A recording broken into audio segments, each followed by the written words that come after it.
If you are tired of hearing conflicting things on social media and wondering if this is nutrition information or nutrition misinformation, listen up, because I am a board certified registered dietitian. I have a master's degree in clinical nutrition, so trust that you are getting the facts here when it comes to nutrition information. And welcome to my very first nutrition Q&A inspired by all of your questions. And these questions are so good and there's a lot of tea here, so sit down, take some notes, grab some popcorn, grab a drink, because this is going to be a doozy. It's really important to know that not everything that you hear online is going to apply to you, because every body is so different. Everybody's situation and lifestyle and medical needs can be very different. That aside, let's get to question number 1 about protein powders.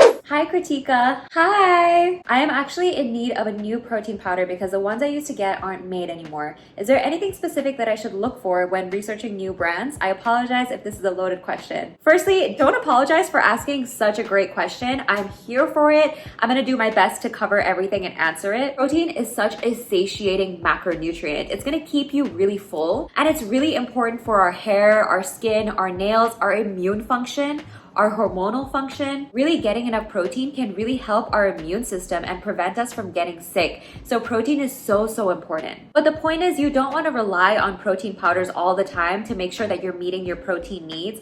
We should really be getting protein from a variety of food sources, but protein powders can be a really good supplement. More on this in a minute. The first thing you want to consider is how many grams of protein does it have per scoop or per gram of protein powder. As a general guideline, about 20 grams per serving is what I typically aim for and what I typically recommend other people to get. When I typed protein powder in Google Images just to show you guys some examples, the first thing I saw was athletic greens, which is funny because if you look at it, you can see per serving, there's only 2 grams of protein. So this should not be considered a protein powder because it is not a good source of protein at all. Compare this to this whey protein powder for 24 grams of protein per scoop. So this is a protein powder. It's much higher in protein. And I wanted to show you this too because at first glance, 27 grams of protein per serving. But if you look at the serving size, it's actually 2 scoops. So be sure you're paying attention to serving sizes. Although if you compare it to the whey protein, you can see gram for gram, it's about the same amount of protein. So 30 grams is considered 2 scoops for this one, but 30 grams is considered 1 scoop for this one. So that's just telling me the scoop for this one is a lot smaller. So serving size is something to really pay attention to when you're looking at protein powders. The second thing to consider is the type of protein that's in this protein powder and the amino acid composition. There was this whole myth that was going around a couple of years ago that you have to always eat complete proteins. And if you're a vegan or a vegetarian,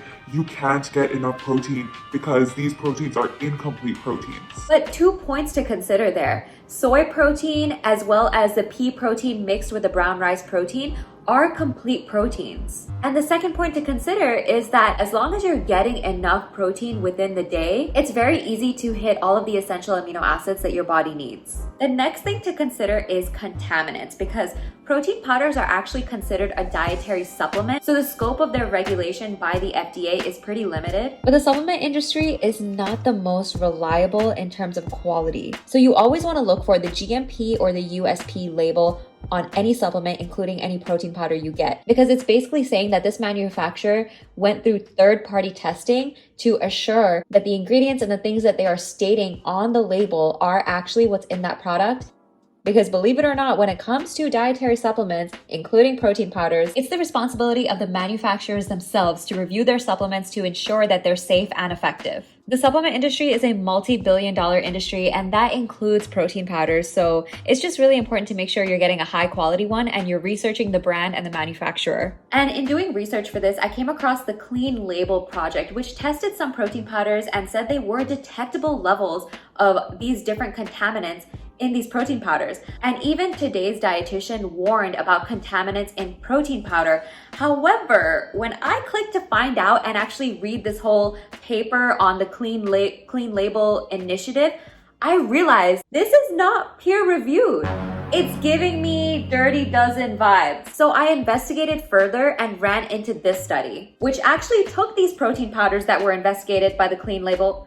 Wait a second, no they didn't, because the Clean Label project tested 133 different protein powders but did not provide additional identifying information about the products. That's a problem. I mean, If you're going to say that certain protein powders contain these contaminants, I mean, please list what protein powders are they? So this paper not being peer reviewed is the first red flag. The second red flag was the protein powders that they're talking about were not even identified. The study by Bandana and colleagues, they did their best to identify the protein powders based on the descriptions that were given by the clean label. And I won't bore you with the details too much, but basically, weight gainer products, weight gainer protein powders had a statistically significant higher concentration of arsenic compared to the whey protein powders. But I think it's important to note that arsenic is detected in certain freshwater sources and certain foods like marine fish, mussels, certain crustaceans. Inorganic arsenic is also found in meats, poultry, dairy products, and cereal.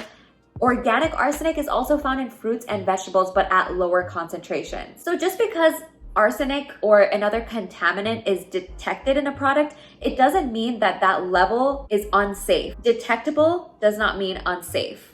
The dose makes the poison, because even consuming too much water is poisonous for your body. This is why we have to be super skeptical of things we read online and really, really dig and look into the resources and the sources that people are citing. Because it was really surprising to me that even today's dietitian cited the Clean Label Project and this paper that was actually not a peer-reviewed study. But if you are still concerned about contaminants in your protein powder, just make sure your protein powder has a GMP or the USP label on it. This one is a great example, and so is this one. But to conclude this whole protein powder situation, please remember that a protein powder is a supplement, and a supplement is meant to supplement your diet, not replace meals in your diet. Supplement with protein powder if you need it, but it's not 100% necessary for everyone. Personally, I have 1 scoop of protein powder maybe 3 to 4 times a week. It helps me reach my protein goals for days where I'm not getting enough protein. Question number 2. This person had a really good question about how can something be a fat but also a protein and a carb, and the fact that every food is not just one specific macronutrient. Some might be, but not all of the time. Is avocado a fat? What about pistachios? Do they have protein? Nutritional yeast? I guess I could read the bags or look it up online. I need to make myself a chart with pictures or something. Well, no need for that, because I created this chart just for you. Now, this can definitely seem confusing because foods don't just contain single macronutrients, like I said. For example, you pointed out in your question, pistachios contain fat, but they also contain protein, and that is correct. However, due to the percentage of the macronutrient, pistachios are mainly considered a fat.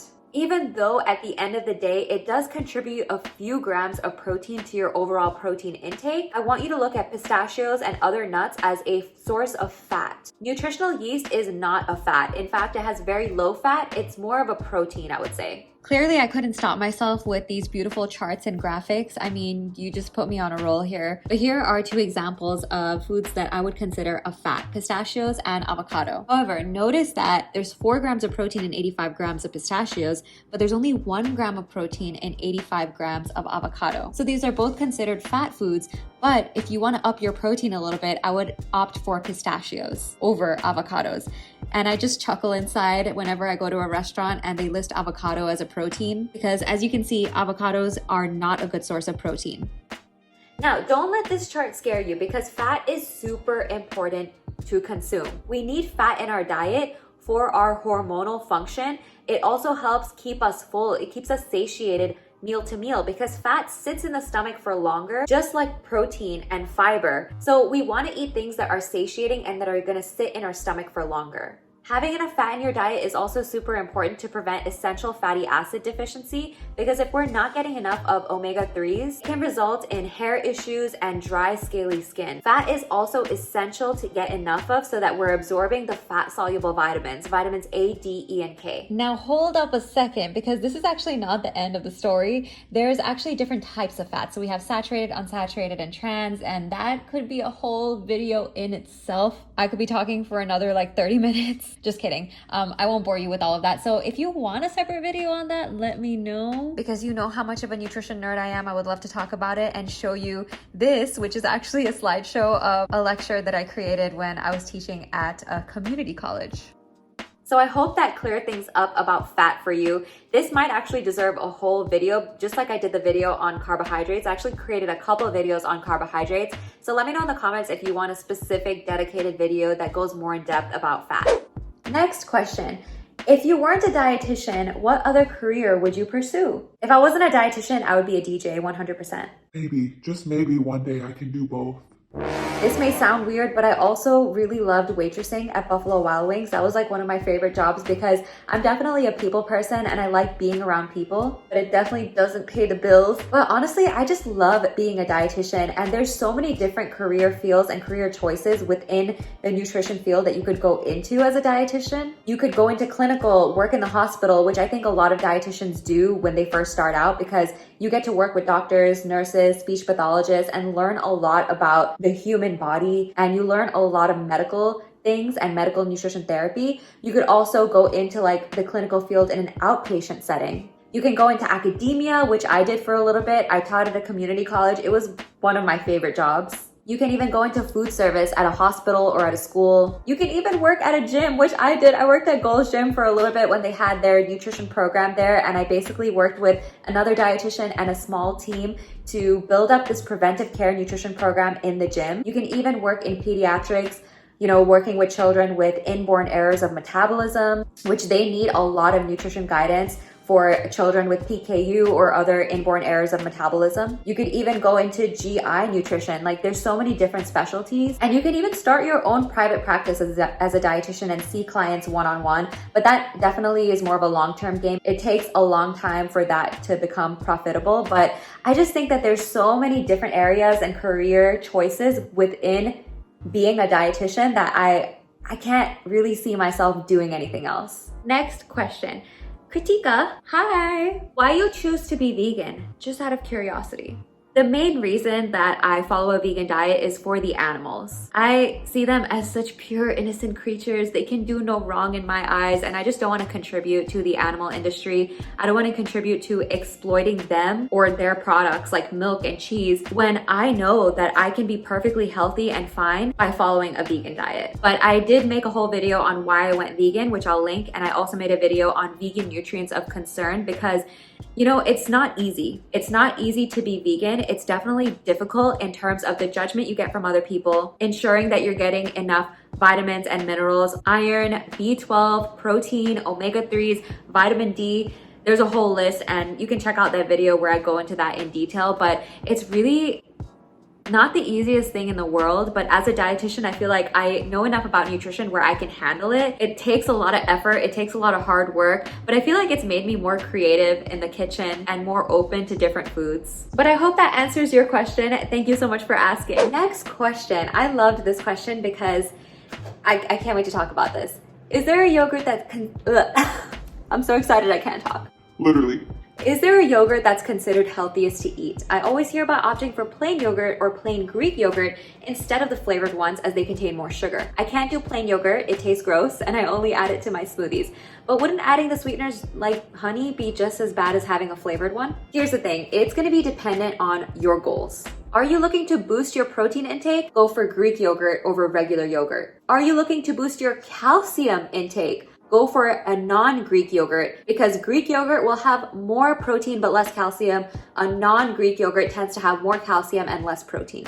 One thing is for sure that you pointed out, the added sugars in yogurt can be quite a lot. A lot of us might consider yogurt a health food, but some yogurts tend to have quite a bit of sugar disguised as other ingredients on the label. Sure, some sweeteners like honey or molasses may have additional nutritional benefit, but it really depends on the type that you're getting, and sugar is still sugar. Too much of it can cause cavities and other health issues if consumed in excess. The 3 things that I always tell my clients to pay attention to whenever they're choosing a yogurt for health reasons: added sugars, protein, and probiotics. I mean, if you're only eating 1 yogurt per day and it has a few extra grams of added sugar, but it's helping you boost your protein intake for the day, do the cost benefit analysis. It might be worth it. Maybe for the rest of the day, your sugar intake is low. Maybe that's the only place you're getting a significant amount of added sugars, and it's totally fine there's pros and cons. It really matters the quality of your overall diet rather than one specific meal or food. There's no one meal or one food that can completely ruin or change your health. It's really about consistent habits over time, which I understand that's probably why you're asking this question. A lot of times for my clients that are looking for body recomposition, they're looking to lose fat, build muscle, and they just don't like the taste of unsweetened yogurt, I usually recommend the ones that are sweetened with monk fruit or stevia or non-nutritive sweeteners. And you guys already know my stance on non-nutritive sweeteners. If you have watched my videos, you will know that there's no human research to show that non-nutritive sweeteners like Splenda, stevia, monk fruit are this bad thing for us. They're not going to cause weight gain. They're not going to spike your insulin as long as you're not consuming so much of it, which obviously most of our diet should be whole fruits and vegetables and whole grains, but there is room to consume these non-nutritive sweeteners if that's what you enjoy. Check out this whole playlist on the research behind stevia and Splenda and aspartame. I made a couple separate videos. And I also have a video going over, there's a train there. Yeah. That train woke me up at 1:30 this morning. That was great. You might also enjoy this video that I have going over the different types of sugary sweeteners like honey, molasses, cane sugar. But I think those non-nutritive sweeteners are a good option for people who are trying to get healthier, but they don't want the extra calories and the sugar from like honey, agave, coconut nectar, things like that. And you know, it doesn't mean that consuming these non-nutritive sweeteners that you're afraid of sugar or that you're not going to eat any sugar, because I usually have either a stevia or a Splenda in my coffee every single morning, but I still eat regular sugar. Like I will have a cookie every now and then. Sometimes when I bake, I will put regular sugar in there. It's just with things that I do consistently, like a coffee every morning, I would rather put 1 packet of stevia rather than like 3 or 4 teaspoons of regular sugar. But that's just me. Again, you do you. So this question goes really well hand in hand with the last one from the same person. Is adding sweeteners like maple syrup or honey just as bad as putting sugar in a recipe? First of all, I would encourage you to reframe the question. Instead of saying, is this bad for me? Or are sweeteners bad? To how can I make this more nutritious? Because I think that our mindset when talking about food and our language around food can really influence our relationship with food. We all need to eat food to survive. It's not something that we can avoid. So it's good to have a healthy relationship with food, and maybe that starts with our language, how we talk about food. Anyways, I'll get off my soapbox on that. But anyways, like I said earlier, maple syrup, honey, agave, coconut nectar, these are all pretty much processed in our body the same way. They're all still considered sugar. We should have that in moderation if we choose to do so. Something to consider is the entirety of your diet rather than one specific food or meal. I mean, if a client came to me and they were eating like 90% or 80% fruits and vegetables and whole grains and lean meats, and then they were having a brownie, 1 brownie every night for dessert, that's totally fine. There's nothing wrong with that. Enjoy that brownie with regular sugar if that's what you really enjoy. And the third part to this question, are dried fruits just as healthy as fresh or frozen?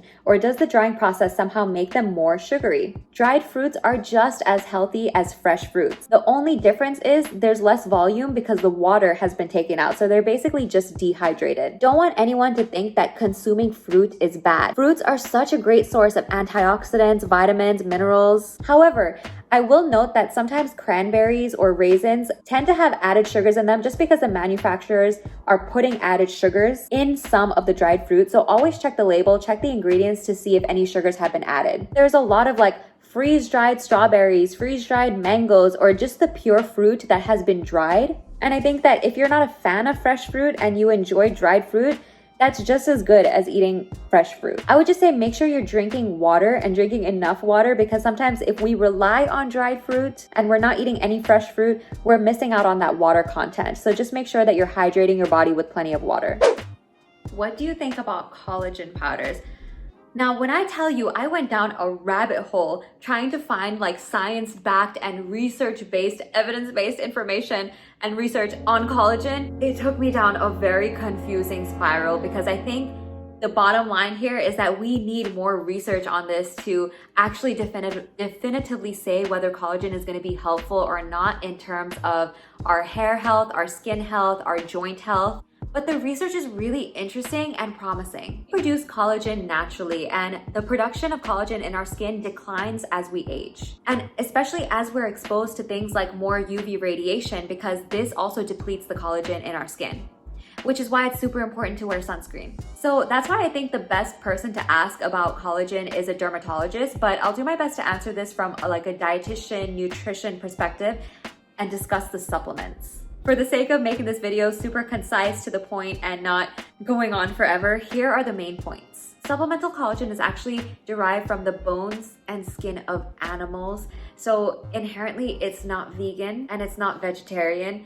The thought of it kind of grosses me out, but I'm gonna tell you guys something crazy in a little bit. Most of the research currently we have on collagen have been funded and done by the manufacturers of collagen supplements themselves, which doesn't mean that this research is bad and we should throw it out, but I think we need more randomized control trials and human research on collagen supplements without so much conflict of interest. Any of the supplemental collagen also contain vitamin C or hyaluronic acid or something in addition to the collagen. So the people that are saying anecdotally that collagen is helping them, we don't really know. Is it the collagen, or is it the vitamin C and the hyaluronic acid, or is it the synergistic effect of the vitamin C, collagen, and hyaluronic acid that is providing this benefit? That is all still up in the air. We don't know. The fourth thing to consider is that collagen supplements are considered generally safe based on the research that we have. For most people, there are no known negative side effects unless you have an allergy to collagen or the ingredients within that supplement. So definitely read the ingredients carefully and talk to your doctor before taking collagen. The fifth thing to consider, oh my gosh, my AC just turned on, so you're gonna hear a noise in the background. Sorry about that. Yes, supplements are technically regulated by the FDA, but they're not regulated for effectiveness. So keep in mind that there are a lot of loopholes when it comes to what you can put on a supplement label legally. Take the claims that you read on the front of supplement labels with a grain of salt. Just because something is on the market and saying that, oh, this is gonna help your hair, your skin, your nails, doesn't mean that it actually is, because manufacturers do not have to prove that this is going to be effective for your hair, skin, and nails. But they can definitely imply it. And if you guys want an in-depth video on the tea on supplements and what's allowed to be said and what's not, and how there are these loopholes, give me a comment, let me know, and I could possibly do that for you. And the last thing to consider is that vitamin C helps make collagen. So if you're not getting enough vitamin C, you're probably not making enough collagen. So that's something really important to optimize within your diet. And it's actually really easy to get enough vitamin C in the day. But if you're not getting enough vitamin C in your diet and then you're taking collagen that happens to also have vitamin C and you find some kind of benefit, can we really say that it was the collagen, or was it the fact that you weren't getting enough vitamin C to begin with? So here's something kind of crazy. I decided to give collagen supplements a try because, as you guys know, I've been talking about this in a couple of my videos. I've been experiencing a little bit of joint pain. It could possibly just be from the weightlifting that I've been doing. It's finally catching up to my body. I've been taking collagen ever since April, actually. Just keep this between me and you. Don't tell the other vegans.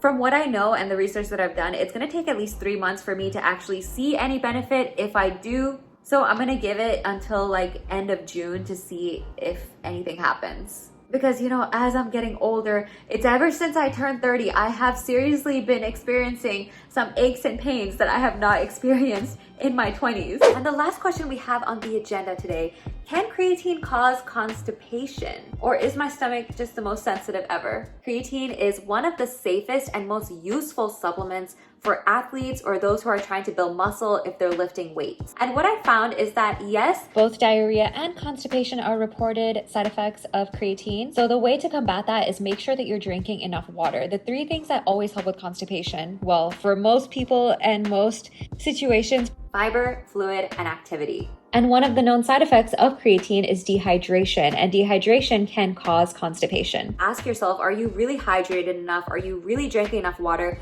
Are you getting at least 25 grams of fiber per day? Remember, do not take my videos as a substitute for medical advice. If you are really experiencing chronic constipation, definitely talk to your doctor.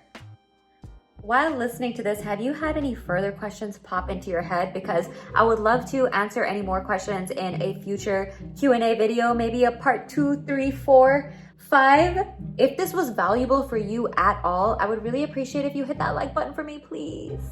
Thank you so much for being here. You'd have no idea how much it supports my channel simply by watching to the end. I really appreciate it. Hemp? Sunflower protein, or like, or is it the,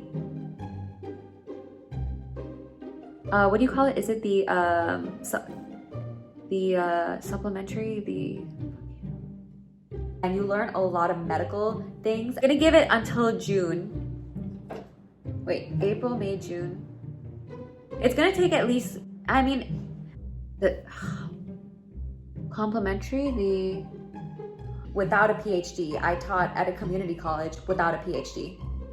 Sunflower protein. Or is it the,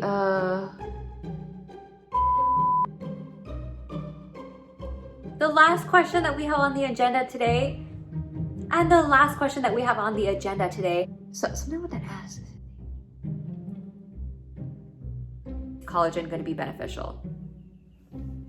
Or don't say that in the last part. Third, and if you want to nerd out on more nutrition info, I put some extra videos that you might enjoy watching here. We have, and you know what, I can replace this part that I'm about to say with a voiceover instead, using my AirPods, so it's perfect. Or I can just say it right now. We have different types of creatine. Is one of the most safest.